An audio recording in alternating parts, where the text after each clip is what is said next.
One of the things that proves to be consistent challenge for any hand balance practitioner is the ability or inability to get back into shape after a break, be it 3, 4 days, 5 days, a week, couple weeks. This is something I've personally encountered quite a bit in my training experience.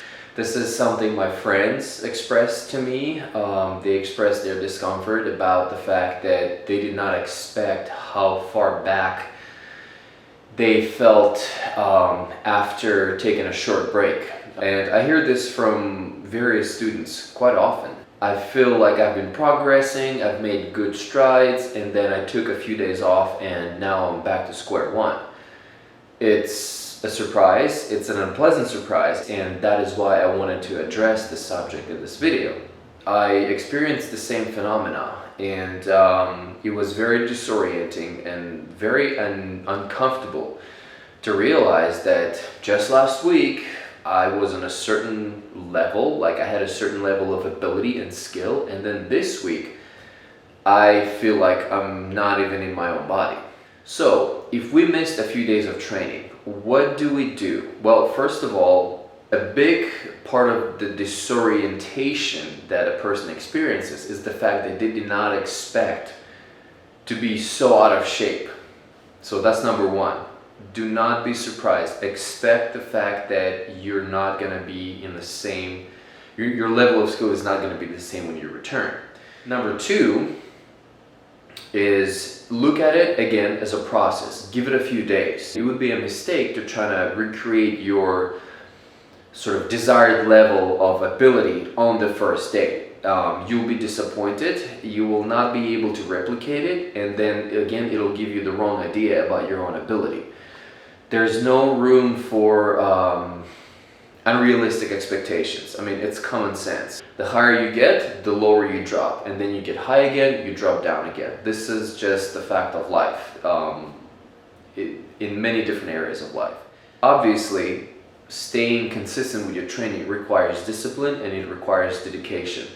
But even in the most dedicated person's life, there are going to be circumstances where they're not going to be able to train consistently. They're going to be forced to miss a few days due to other commitments.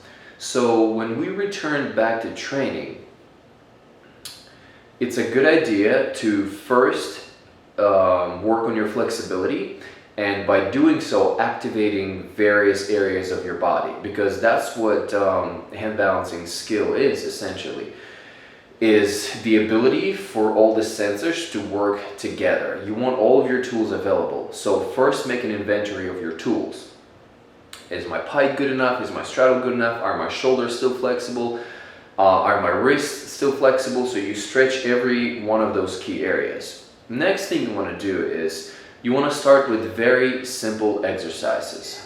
2-arm handstand, body reaction timing, focus, presence in the moment.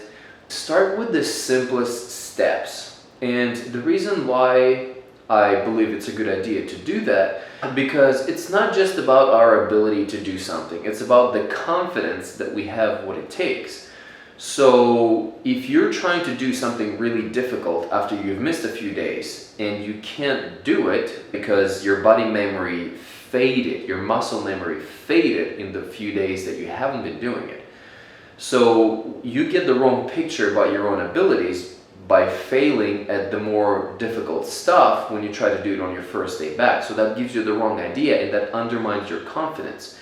A big part of your ability to control inversions in general is confidence. Why I like to emphasize the importance of the steps on the way to a certain achievement is because this is not just a way of obviously improving your balance and overcoming obstacles. This is a way to build your confidence. So on your first day back, when you start training your handstands, make sure that you do the elements that you'll be able to control, and do it with the kind of intention that makes no exceptions. If you do a kick up, intend on doing it cleanly, 5 out of 5, 10 out of 10. Like really put your intention into it, because even on the first day, a simple entry into a handstand is going to prove challenging.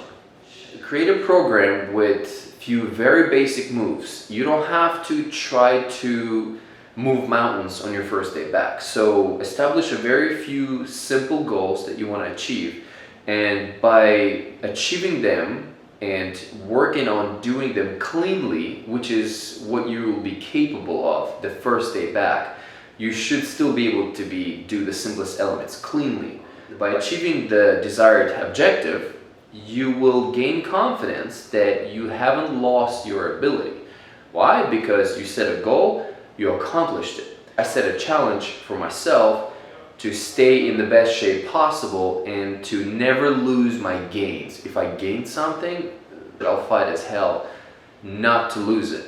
So that was the challenge for me for a while. I exercised my discipline to the strictest degree in order to make sure that I don't slack and I don't look for shortcuts, and that I have what it takes to show up every day and work on it.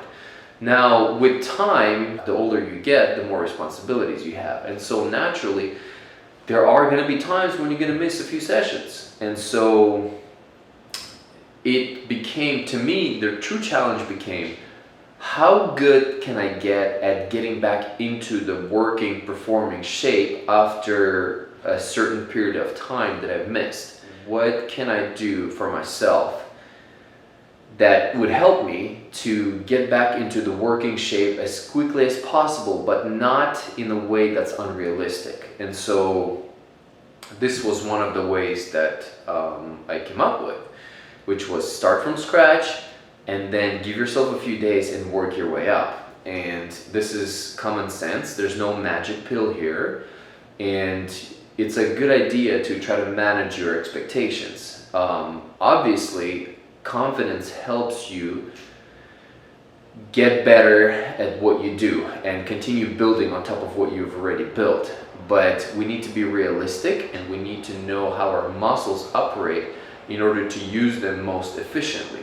When you getting back into training, it feels like you're in a stranger's body, like it's not even your own body.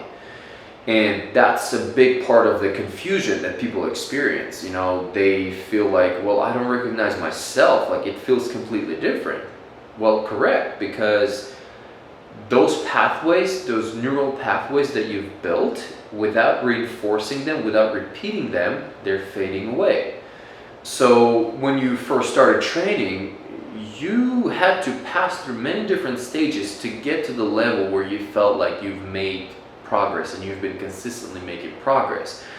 So you started in a stranger's body, in a sense, and you fine-tuned it and you've adjusted it to help you accomplish your goals. So if you took a step back, revisit those steps, and naturally, because you've done them so many times, it'll take you much shorter amount of time to feel familiar, to feel like, okay, I know this space, I've been here before, I got it. Now you come back tomorrow and the next day, and then your instincts and your muscle memory will kick back in because you gave it a good reminder. If you skip to step 10 and step 20 without refreshing your body memory first, your muscle memory first, well, no wonder why it doesn't work as well as expected.